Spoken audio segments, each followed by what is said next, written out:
All right. Hi, welcome back to the Clean Energy Opportunity Spotlight Series. Today we are going to have a presentation from the Energy Program Office's Josh Jubick about the Alternative Fuels Incentive Grant. This is a monthly web series, usually the last Thursday of the month, where we just talk about opportunities to get your clean energy projects funded, get a little technical assistance, and all of that sort of stuff. So without further ado, Josh, take it away. All right. A little bit of background on myself. I'm Josh Jubeck. I'm with the Energy Programs Office. I am Program Manager for the Alternative Fuels Incentive Grant. I've been doing that since about 2013. So hopefully I know, know what I'm talking about here.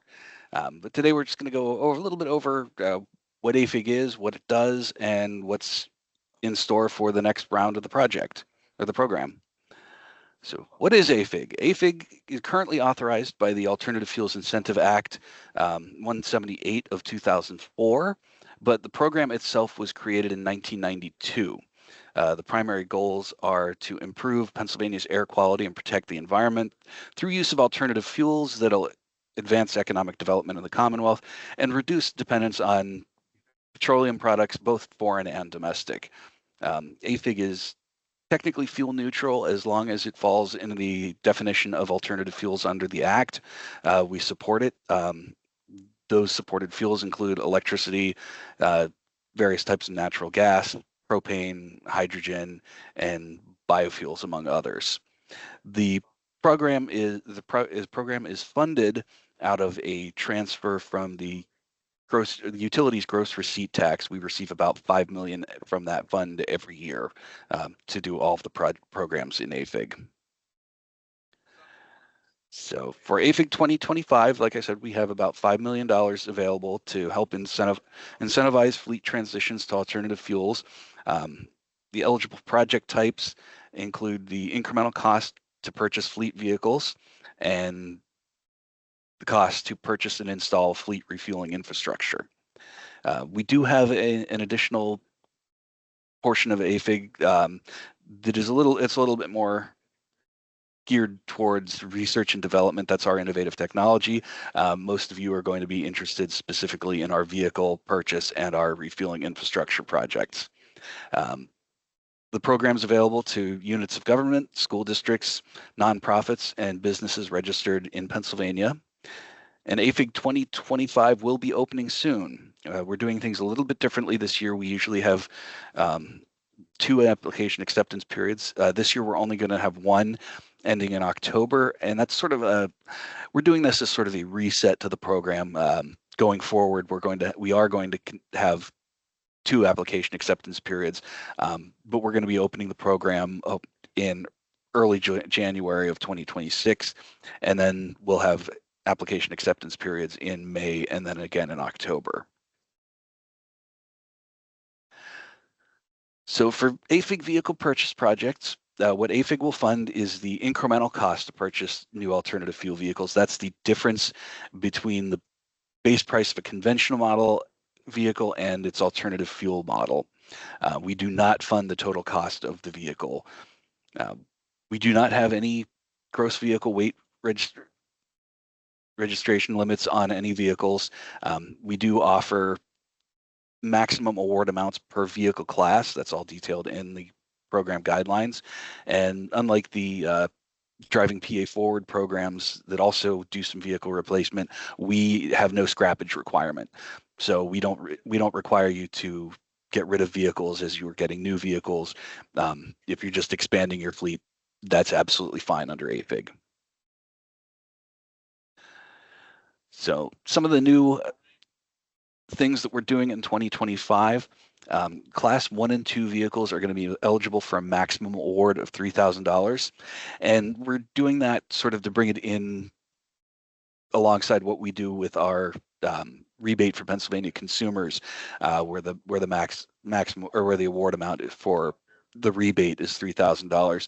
And really, I mean, what we're seeing is that, you know, the cost parity between conventional and alternative fuel models has decreased, but we still want to have, you know,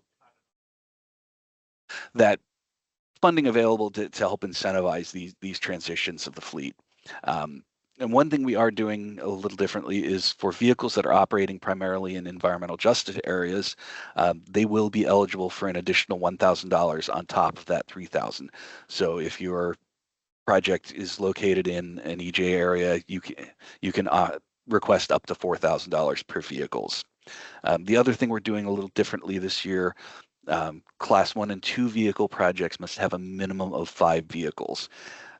Really, that's to help make sure that we're having a maximum effect. Now, if you are a municipality or a nonprofit and you want to partner with another entity, if you're only doing 2 vehicles and you know somebody that wants to do 3, you can partner with them and submit an aggregated application to meet that requirement.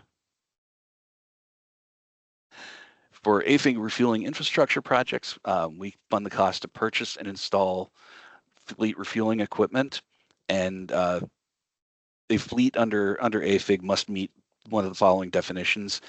Medium duty fleet of alternative fuel vehicles must be a group of 10 or more with a GVWR of between 10 and 26,000 pounds. Those are class 3 through class 6 vehicles. Or if you're doing light duty fleet, you must have at least 2 vehicles with a GVWR below 10,000. And those definitions are pretty much both right out of the Act. So unfortunately, we are unable to do heavy duty fueling, but that's one of the things that we would like to change in the future.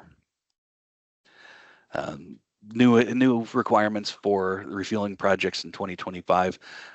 We are requiring that any level 2 electric vehicle service equipment projects must have a minimum of 4 plugs. That would be a dual charger. So minimum, you would have to do 2 chargers with 2 plugs each. Those plugs must provide a minimum of 7.2 kilowatts per plug, and we are leveraging a award maximum of $5,000 per plug. But like the vehicle projects for refueling projects that are located in EJ areas, you can get an additional $1,000 on top of that for charging projects. DC fast charger projects must provide a minimum of 120 kilowatts per single vehicle and at least 60 kilowatts for a simultaneous charge.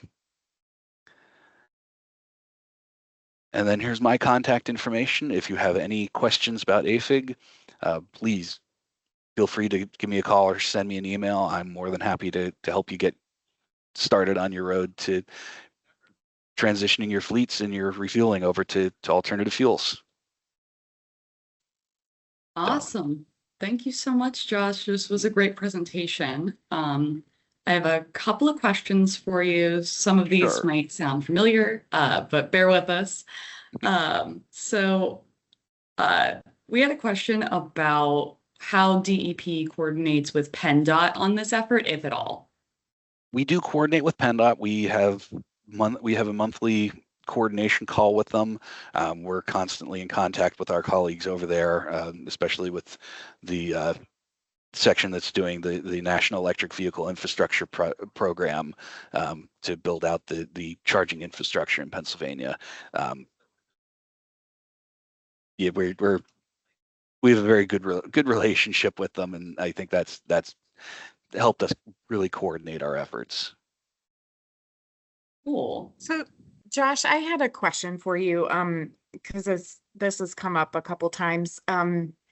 So with the new expectation on the class 1 and class 2 vehicles and the minimum, I think you said 5 vehicles. Mm-hmm. Could you just kind of reiterate that a little bit in case people are kind of new to this? Like, I'm not sure that everyone would know what a class 1 and 2 vehicle is. Yeah, so class 1 vehicle would be just your standard passenger vehicle.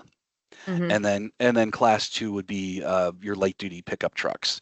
So for example, a Chevy Bolt would be a class 1 vehicle. A Ford Lightning F-150 would be a class 2 vehicle. Great. And the expectation is if an entity is applying for it for one of those two options, they need a minimum of 5 Of- vehicles. Yes, of 5 vehicles, that's correct. Great. And like I said, if they have less than that, but they know of an organization that they can partner with in the application, they can submit an aggregated application to meet that requirement. Great. Yeah, love to see a little bit more collaboration. That's a great idea. And you had said that vehicle purchases must be new vehicles, correct? That's correct. Yes, we do not allow for used vehicles under the AFIG program. And just one last question for you. You know, we've heard a lot about changes happening with federal funding. Is that affecting AFIG at all? No, AFIG is completely state funded. Like I said, the funding comes from a transfer from the utilities gross receipt tax, which is an annual transfer. There's no federal funding involved in AFIG, so changes at the federal level do not affect us. Great. I have one more question. So I know that AFIG has been really helpful for communities that are in environmental justice areas or have, you know, a variety of different environmental burdens. Can you talk a little bit in terms of how AFIG has helped address some of those challenges? Yeah, so let me use a specific example from the program. We funded a number of electric school buses for the Philadelphia School District, and in talking with them, I mean, they're very pleased with them. And one of the things they said is that a lot of because these are used in the inner city, there are a lot of kids there that ride these buses that, you know, have respiratory problems such as asthma, and because there's no emissions from these electric school buses, you know, it's not aggravating their health problems. They actually want to go to school now. So that's I think one of the biggest impacts that I think that AFIG has had in that it allows for, you know, better air quality in these areas that have been suffering for a very long time. Yeah, I think it's a great example of how one particular program can help address. I mean, there's obviously lots of different factors that contribute to challenges, you know, with whether it's air pollution or water pollution. But yeah, I think AFIG's a great program. And maybe one additional question. So when you're if you're talking with whether it's a municipality or small business or a nonprofit that is thinking about switching to electric vehicles for the first time, like what are some things that entities kind of need to think through, or like why they would want to proceed in pursuing this route? Sure. I mean, one of the biggest things, I mean, apart from, you know, the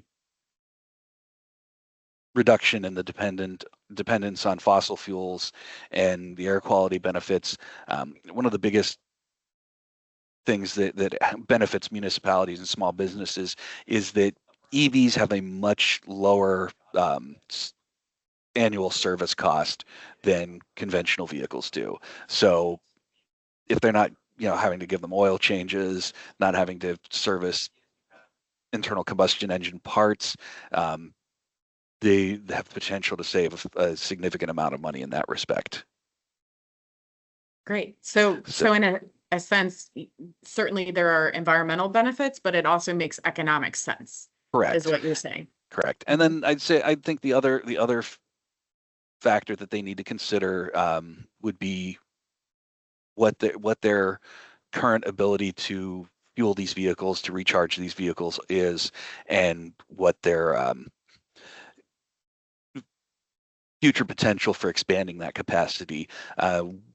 We see a lot of applications from entities that are doing both the vehicles and the fueling infrastructure for those vehicles. So and that's something that we encourage, is that, you know, they're making sure that, hey, we're getting these vehicles, or we're getting these chargers. It's synergistic, and that, you know, the one helps the other. Great. Yeah, and I had one additional question. As folks are thinking about putting in their applications, are there specific pieces of technical or data information that they should make sure to have on hand, or that would help their application? Definitely, they need to be able to show the emissions reductions for the vehicles. Our instructions are pretty thorough in what we're asking for them. Other factors are, you know, they need to clearly show, you know, what the incremental cost of these vehicles is compared to the conventional equivalents. Those would be the two big things that I would say.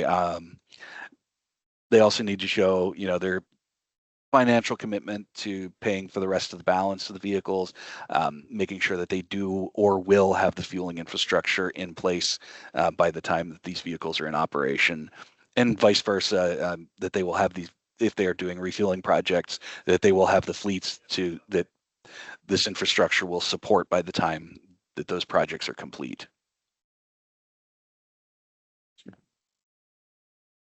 Okay, I think that covers it from my end. Anybody else on the call have any last minute thoughts before we wrap up? Okay. Well, thank you so much for watching. Please do get in contact with us through our office. If you have any questions, feel free to reach out to Josh. Colleen and I, you can reach out to about any part of the Spotlight series, which we will be bringing back in July with a presentation from the RISE PA program, that is the Reducing Industrial Sector Emissions in Pennsylvania program. So if you're an industrial producer, you'll definitely want to make sure to tune into that. Any other questions, please let us know, and we look forward to seeing you at the next one. Thank you.